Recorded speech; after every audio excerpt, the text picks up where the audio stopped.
महाराष्ट्रामधील तमाम लाडक्या बहिणींचं लाडकी बहीण योजनेच्या नवीन व्हिडिओमध्ये खूप खूप स्वागत आहे। लाडक्या बहिणींनो, मे महिन्याचा हप्ता तुमच्या खात्यामध्ये जमा होणार आहे, परंतु त्या अगोदरच मुख्यमंत्री माझी लाडकी बहीण योजनेच्या लाभार्थ्यांसाठी एक महत्त्वाची बातमी समोर आलेली आहे। ती माहिती देखील आपण पाहणार आहोत। त्यासोबत अजून एक माहिती आली आहे, लाडक्या बहिणींसाठी आता सर्वात मोठी अपडेट जी आलेली आहे, 21 रुपये नाही तर काही लाडक्या बहिणींना आता डायरेक्टली 3000 रुपये देखील भेटणार आहेत। मग हे 3000 कुणाला भेटू शकतात आणि मे महिन्याचा हप्ता देखील कधी भेटणार आहे ही संपूर्ण अपडेट आलेली आहे। आणि महत्त्वाची माहिती काय आलेली आहे, मे महिन्याचा हप्ता जमा होण्यापूर्वी ती देखील आपण पाहणार आहोत। त्यासाठी हा व्हिडिओ शेवटपर्यंत पाहत राहा, जेणेकरून सर्व अपडेट तुमच्या लक्षात येईल। तर बघा, लाडकी बहीण योजनेच्या लाभार्थ्यांची पुन्हा पडताळणी होणार आहे। मग याच्यामध्ये नेमकी कुणाची पडताळणी होणार आहे, कशामुळे पडताळणी होणार आहे, ही महत्त्वाची जी अपडेट आलेली आहे ती काय आहे, नेमकी न्यूज मध्ये जी माहिती येते ती संपूर्ण माहिती आपण बघूयात। तर बघा, त्याच्या अगोदर महत्त्वाचं आहे ती म्हणजे लाडक्या बहिणींसाठी आता 21 रुपये नाही तर काही लाडक्या बहिणींना 3000 रुपये भेटणार आहेत। मग 1500 रुपये जे आहेत आता यांना एप्रिल महिन्याचे ज्यांना पैसे भेटलेले आहेत त्यांचे 1500 रुपये मग मे महिन्याचे या ठिकाणी कधी भेटणार आहेत ते देखील आपण पाहणार आहोत। त्याची देखील अपडेट आलेली आहे। तर बघा, मुख्यमंत्री माझी लाडकी बहीण योजनेच्या लाभार्थ्यांसाठी एक आनंदाची बातमी समोर येत आहे। ती म्हणजे योजनेच्या माध्यमातून राज्यातील काही महिलांच्या खात्यामध्ये येत्या काही दिवसांनी 3000 रुपये देखील जमा होणार आहेत। बघा, मुख्यमंत्री माझी लाडकी बहीण योजना ही एक राज्य शासनाची महत्त्वाकांक्षी अशी योजना आहे। या योजनेची सुरुवात गेल्या वर्षी झाली। जुलै 2024 पासून या योजनेच्या माध्यमातून पात्र लाडक्या बहिणींच्या खात्यामध्ये प्रत्येक महिन्याला 1500 रुपयांचा आर्थिक आधार दिला जातोय। तुम्हाला हा आर्थिक आधार जो आहे प्रत्येक महिन्याला भेटावा असं वाटतंय का, याचा तुम्हाला फायदा होतोय की नाही, कमेंट बॉक्समध्ये कमेंट करून नक्की सांगा। बघा, या योजनेअंतर्गत पात्र ठरणाऱ्या महिलांना हे डीबीटी द्वारे थेट तुमच्या खात्यामध्ये 1500 रुपये दिले जात आहेत। म्हणजेच योजनेतून तब्बल वर्षाला जर आपण बघितलं 18000 रुपयांचा लाभ तुम्हाला प्रतिवर्षी भेटणार आहे। दरम्यान ही योजना सुरू झाल्यापासून आतापर्यंत योजनेच्या पात्र महिलांना 15000 रुपयांचा लाभ मिळालेला आहे। म्हणजेच मागच्या महिन्यापर्यंत 10 हप्ते भेटलेले 1500 रुपयाने तुम्हाला आतापर्यंत याचे 15000 रुपये जमा झालेले असतील। तुमचे टोटल 15चे 15 हप्ते 1000 रुपये जे आहेत किंवा 10 हप्ते जे आहेत जमा झाले असतील तर कमेंट बॉक्समध्ये नक्की सांगा। बघा, या योजनेच्या माध्यमातून जुलै, ऑगस्ट, सप्टेंबर, ऑक्टोबर, नोव्हेंबर, डिसेंबर 2024 पर्यंत पैसे आले। त्यानंतर जानेवारी, फेब्रुवारी, मार्च, एप्रिल म्हणजे मागच्या महिन्यापर्यंत 2025च्या हे देखील पैसे जमा झाले। टोटल 10 महिन्यांचा लाभ वितरित करण्यात आला असून आता मे महिन्याचा हप्ता देखील लवकरच लाडक्या बहिणींच्या खात्यामध्ये जमा होईल अशी माहिती या ठिकाणी देण्यात येत आहे, ती समोर आलेली आहे। मे महिन्याचा हप्ता देखील लवकरच तुम्हाला भेटणार आहे, परंतु त्याच्या अगोदर एक महत्त्वाची अपडेट आलेली आहे। मे महिना हप्ता जमा होण्याच्या अगोदर ती देखील पुढे आपण पाहणार आहोत। बघा, महत्त्वाची बाब अशी आहे की मे महिन्याच्या हप्त्यासोबत काही लाडक्या बहिणींना 3000 रुपयांचा लाभ देखील मिळेल असाही दावा केला जातोय। खरे तर विधानसभा निवडणुकीच्या प्रचारादरम्यान महायुतीच्या अनेक नेत्यांनी लाडक्या बहिणींना 1500 ऐवजी 21 रुपये दिले जातील अशी घोषणा देखील केलेली होती। मात्र या घोषणेबाबत अजूनही अंतिम निर्णय झालेला नाही, म्हणजे 21 रुपयाबद्दलचा। राज्याचे मुख्यमंत्री देवेंद्र फडणवीस यांनी योग्य वेळी याबाबत निर्णय होईल असं सुतोवाच केले आहे। तर दुसरीकडे अर्थमंत्री तथा उपमुख्यमंत्री अजित पवार यांनी देखील राज्याची आर्थिक स्थिती चांगली झाली की लाडक्या बहिणींचा लाभ जो आहे तो वाढवला जाईल असं म्हटलेलं आहे। म्हणजे 21 रुपयाबद्दलचा निर्णय जो आहे तुमचा होणार आहे, परंतु तो योग्य वेळी घेतला जाईल असं या ठिकाणी सांगितलं जात आहे। यामुळे लाडक्या बहिणींमध्ये सध्या सरकारच्या विरोधात नाराजी सुद्धा आहे 21 रुपयाबद्दल। मात्र महायुतीचे सरकार स्थापन होऊन आता बरेच दिवस झाले तरीही 21 रुपयाबाबत निर्णय होत नसल्याने सरकारच्या विरोधात लाडक्या बहिणींमध्ये नाराजी पाहायला मिळते। एकीकडे अशी सारी परिस्थिती सुरू असतानाच आता राज्यातील लाडक्या बहिणींसाठी एक आनंदाची बातमी समोर आली आहे, ती म्हणजे लाडकी बहीण योजनेच्या माध्यमातून मे महिन्याच्या हप्त्यासोबत काही लाभार्थ्यांना मे प्लस या ठिकाणी जे एप्रिल महिन्याचे 1500 रुपये आहेत असे मिळून 3000 रुपये या ठिकाणी मिळणार आहेत। बघा, कुठल्या लाडक्या बहिणींना हे 3000 रुपये भेटू शकतात। खरे तर मुख्यमंत्री माझी लाडकी बहीण योजनेअंतर्गत एप्रिल 2025चा जो हप्ता होता तो याच महिन्यामध्ये 2 मे रोजी लाभार्थ्यांच्या खात्यामध्ये जमा करण्यात आला। यामुळे आता पात्र महिला मे महिन्याच्या हप्त्याची वाट पाहत आहेत। तुम्ही देखील मे महिन्याच्या म्हणजे 11व्या हप्त्याची या महिन्याची वाट पाहत असाल, वाट पाहताय की नाही कमेंट बॉक्समध्ये नक्की सांगा। दरम्यान काही पात्र महिलांना मे 2025च्या हप्त्यासोबत 3000 रुपये मिळू शकतात। बघा, कारण की सध्या लाडकी बहीण योजनेअंतर्गत महिलांना 1500 रुपये दिले जातात। तथापि काही महिलांना तांत्रिक समस्यामुळे किंवा इतर कारणामुळे अद्याप एप्रिलचा हप्ता मिळालेला नाही। तुम्हाला एप्रिलचा हप्ता भेटलाय की नाही कमेंट बॉक्समध्ये आला असेल तर धन्यवाद म्हणून नक्की पाठवा, नसेल भेटला तर नाही म्हणूनही पाठवा, कारण की ज्यांना अद्याप एप्रिलचा हप्ता भेटलेला नाही त्यांच्यासाठी ही अपडेट आलेली आहे। तर बघा, यामुळे आता या संबंधित महिलांना एप्रिल आणि मे दोन्ही हप्ते सोबतच दिले जातील असा दावा केला जातोय।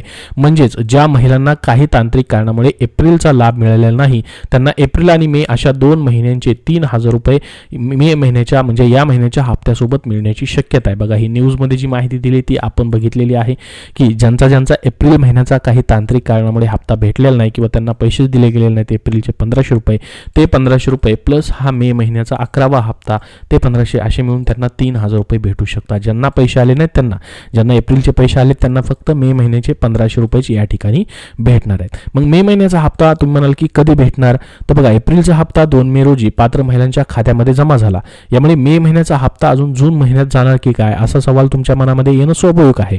मात्र सरकारच्या सूत्रांकडून प्राप्त झालेल्या माहितीनुसार मे महिन्याचा लाभ मे महिन्यामध्ये जमा होण्याची दाट शक्यता आहे। या महिन्याच्या 3ऱ्या किंवा 4थ्या आठवड्यात मे महिन्याचा हप्ता येऊ शकतो असा दावा प्रसार माध्यमांमध्ये होतोय। त्यामुळे आता मे महिन्याचा लाभ 3ऱ्या किंवा 4थ्या आठवड्यामध्ये तुम्हाला आलेला पाहायला भेटेल, तो त्या आठवड्यामध्ये भेटतो की नाही ते देखील पाहणं उत्सुकतेचं ठरणार आहे। तर बघा, कारण की साधारणतः पैसे जमा होण्याचं जे वेळापत्रक आहे लाडक्या बहिणींचं ते शेवटच्या आठवड्याचंच आहे। त्या पद्धतीने मे महिन्याचा हप्ता देखील मग तुम्हाला शेवटच्या आठवड्यामध्येच म्हणजे जसं की 26 मे असेल, 27 मे, 28, 29 मे किंवा 31 मे पर्यंत कधीही हे पैसे शेवटच्या आठवड्यामध्ये मग येऊ शकतात। एप्रिल महिन्याचा हप्ता 30 तारखेपर्यंत का नव्हता भेटला, कारण की नवीन आर्थिक वर्ष चालू झालेलं होतं। नवीन आर्थिक वर्षामध्ये जे पण आर्थिक प्रक्रिया असतात त्याला थोडासा उशीर होतो, त्याच्यामुळे या ठिकाणी तुम्हाला 2 मे पासून तो मे महिन्याच्या पहिल्या आठवड्यामध्ये पैसे जमा झाले होते 30 एप्रिलला न येता, परंतु मे महिन्यामध्ये तशी कुठलेही या ठिकाणी कारण दिसत नाहीये। त्यामुळे मे महिन्याचं तुम्हाला मे महिन्यामध्येच म्हणजे शेवटच्या आठवड्यापर्यंत या ठिकाणी पैसे जमा होऊ शकतात अशीच माहिती या ठिकाणी ही न्यूजमध्ये दिलेली आहे। आता बघा, दुसरी एक महत्त्वाची अपडेट आली ती म्हणजे मे महिन्याचा हप्ता जमा होण्यापूर्वी या ठिकाणी मुख्यमंत्री माझी लाडकी बहीण योजनेच्या लाभार्थ्यांसाठी एक महत्त्वाची बातमी आहे। काय बातमी आहे? मुख्यमंत्री माझी लाडकी बहीण योजनेच्या लाभार्थी महिलांसाठी एक महत्त्वाची अपडेट समोर येत आहे। या योजनेचा मे महिन्याचा हप्ता जमा होण्याआधीच सरकारकडून या योजनेबाबत एक मोठा निर्णय घेण्यात आलेला आहे। काय म्हटले बघा, यामध्ये मुख्यमंत्री माझी लाडकी बहीण योजना ही सरकारची महत्त्वाकांक्षी योजना तर आहेच, गेल्या वर्षी सुरू झाली। या अंतर्गत पात्र ठरणाऱ्या महिलांना 1500 रुपयाचा प्रत्येक महिन्याला आधार दिला जातो आणि ही योजना बंद होणार नाही, कायमस्वरूपी सुरूच राहणार आहे असं प्रत्येक वेळी सांगण्यात येत आहे सरकारकडनं। त्यामुळे तुम्हाला टेन्शन घ्यायची गरज नाही, परंतु याच्यामध्ये सतत बदल किंवा याच्यामध्ये सतत चर्चा होताना दिसते, त्या अंतर्गतच एक मोठी माहिती या ठिकाणी समोर येते। तर त्यामध्ये त्यांनी म्हटलंय आतापर्यंत या योजनेच्या माध्यमातून पात्र महिलांच्या खात्यात एकूण 10 हप्ते म्हणजेच 15,000 रुपये टोटल जमा झाले। 11वा हप्ता देखील तुम्हाला मे महिन्याचा लवकरच खात्यामध्ये वर्ग करण्यात येणार आहे। मात्र एप्रिल महिन्याचा लाभ जो आहे तो तुम्हाला 2 मे पासून म्हणजे ह्या आठवड्यामध्ये भेटला, तसंच तुम्हाला मे महिन्याचा हप्ता देखील या ठिकाणी तुम्हाला शेवटच्या आठवड्यामध्ये भेटणार आहे। परंतु आता जी महत्त्वाची अपडेट आलेली ती म्हणजे लाडकी बहीण योजनेची पुन्हा पडताळणी होऊ शकते, कारण की बघा, मिळालेल्या माहितीनुसार गेल्या शिंदे सरकारने मध्य प्रदेश राज्य शासनाच्या धर्तीवरती सुरू केलेल्या मुख्यमंत्री माझी लाडकी बहीण योजनेत मोठा घोटाळा उघड झाला आहे।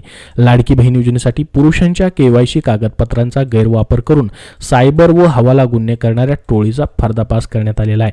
तर या अनुषंगाने तो निर्णय घेतला जाऊ शकतो, ज्यामध्ये म्हटलंय त्यांनी बघा, जुहू पोलिसांनी ही मोठी कारवाई केली आहे। दरम्यान पोलिसांच्या या कारवाईनंतर महाराष्ट्रात एकच खळबळ माजली आहे। आता जुहू पोलिसांच्या या कारवाईनंतर महिला व बालविकास विभागाने युद्ध पातळीवरती पडताळणीचे आदेश सुद्धा सर्व जिल्ह्यांना दिलेले आहेत। बघा, ही जी न्यूजमध्ये माहिती आली तीच आपण बघतोय, पाहू शकता न्यूजमध्ये देखील ही माहिती देण्यात आलेली आहे। 1 कोटी लाभार्थी बहिणींच्या अर्जांची पडताळणी होऊ शकते। लाभार्थ्यांची पडताळणी होणार, नामसाधर्म्य बँक खात्यात पुरुषांनी लाभ घेतल्याचं उघड झालेलं आहे, ही देखील माहिती समोर येते न्यूजमधून। त्यासोबत बघा, या योजनेतील लाभार्थी महिलांची पुन्हा एकदा पडताळणी होऊ शकते। आम्ही आपणास सांगू इच्छितो की सध्या राज्यातील 2,47,00,000 महिलांना या योजनेचा लाभ दिला जातोय। टोटल किती लाभार्थी तर 2,47,00,000 आहेत। मात्र यामध्ये निकषात न बसणाऱ्या लाखो महिलांचा देखील समावेश असू शकतो, हे उघड होऊ शकतं। यामुळे आता पुन्हा एकदा पडताळणी केली जाऊ शकते। या योजनेसाठी अपात्र असतानाही काहींनी पुरुषांची केवायसी वापरून लाभ घेतल्याचं समोर आलंय। महिला आणि पुरुष यांच्या नावातील समानतेमुळे चुकीच्या खात्यांवरती देखील पैसे जमा झाल्याची शक्यता या ठिकाणी व्यक्त करण्यात येते आहे. बघा कुठल्या गोष्टींची पडताळणी होऊ शकते. महायुती सरकारला लाडकी बहीण योजनेच्या निवडणुकीमध्ये मोठा फायदा झाला. विधानसभा निवडणुकीत महायुतीला जे प्रचंड यश मिळाले त्यामध्ये योजनेचा मोठा हातभार होता. दरम्यान आता आगामी स्थानिक स्वराज्य संस्थेच्या निवडणुकीच्या पार्श्वभूमीवर लाभार्थींना नाराज न करता ही योजना सुरू ठेवण्यासाठी देखील सरकारकडून प्रयत्न असू शकतात. मात्र यासाठी आता लाभार्थ्यांची आधार बँक जुळणी, बघा काय काय चेक केलं जाऊ शकतं. तुमचं आधार कार्ड आणि बँक खातं जुळणी, शिधापत्रिका असेल, अशा विविध बाबी जी आहेत त्याची काटेकोरपणे तपासणी देखील केली जाऊ शकते. आणि स्वतः महिला व बालविकास मंत्र्यांनी सांगितलेलं आहे की ही प्रक्रिया जी असते पडताळणी प्रक्रिया ती ऑनगोईंग प्रक्रिया असते, म्हणजे प्रत्येक वेळेस ही चालूच असते. प्रत्येक महिन्याला असेल किंवा वर्षाला असेल, ही कंपल्सरी या ठिकाणी प्रत्येक कुठलीही योजना असेल त्या योजनेची पडताळणी सुरूच असते. मात्र ज्या पात्र लाडक्या बहिणी आहेत त्यांना या ठिकाणी टेन्शन घ्यायची गरज नाही. त्यांचे पैसे प्रत्येक महिन्याला जमा होतील. ही योजना बंद नाही, कायमस्वरूपी चालूच राहील, अशा पद्धतीने ही माहिती दिलेली आहे. बघा पडताळणी झाली तरी तुम्हाला टेन्शन घ्यायची गरज नाही. जे या ठिकाणी अपात्र आहेत फक्त त्यांचाच लाभ बंद केला जातो. आणि अशी ही घोषणा मागे केलेली आहे, जे अपात्र ठरतात त्यांच्याकडून पैसे परत घेतले जात नाहीत. परंतु या ठिकाणी ज्या पात्र लाडक्या बहिणी आहेत त्यांचा लाभ मात्र चालूच राहणार आहे. त्यामुळे तुम्हाला मे महिन्याचा हप्ता देखील जमा होणार आहे. कारण की आपण जर बघितलं 10व्या हप्त्यापर्यंत पैसे जमा झालेले आहेत आणि इथून पुढचे देखील हप्ते जमा होतच राहतील. पूर्ण वर्षभर ही योजना चालू राहील असं स्वतः उपमुख्यमंत्री असतील, मुख्यमंत्री असतील यांनी सांगितलेलं आहे. कारण की अर्थसंकल्पामध्ये जी तरतूद झालेली आहे त्यामुळे तुम्हाला टेन्शन घ्यायची गरज नाही. मे महिन्याचा हप्ता देखील तुमचा भेटून जाणार आहे. जरी पडताळणी होत असेल तरी ती ऑनगोईंग प्रक्रिया असते असं सांगण्यात आलेलं आहे, म्हणजे ती सतत चालू राहणारी प्रक्रिया असते. प्रत्येक योजनेमध्ये अशा पद्धतीने या ठिकाणी छाननी केली जाते. त्यामुळे ज्या पात्र लाडक्या बहिणी आहेत त्यांचे पैसे जे आहेत या ठिकाणी प्रत्येक महिन्याचे भेटतच राहणार आहेत. तर हे दोन महत्त्वाचे अपडेट आपण बघितलेले आहेत. काही लाडक्या बहिणींना ज्यांना एप्रिलचा हप्ता आलेला नाही त्यांचेही पैसे भेटू शकतात. मे महिन्याचा हप्ता देखील तुम्हाला शेवटच्या आठवड्यामध्ये या ठिकाणी जमा होण्याची शक्यता आहे आणि पडताळणीबद्दल ही माहिती तुम्हाला दिलेली आहे. याबद्दल अजून तुमचे काय प्रश्न असतील तर कमेंट बॉक्समध्ये नक्की विचारा. हा व्हिडिओ नक्की लाईक करा व जास्तीत जास्त लाडक्या बहिणींपर्यंत नक्की शेअर करा, जेणेकरून त्यांना महत्त्वाचा अपडेट भेटेल. आणि पुढील सर्व अपडेट पाहण्यासाठी आपल्या चॅनलला सबस्क्राईब करून देखील ठेवा. धन्यवाद.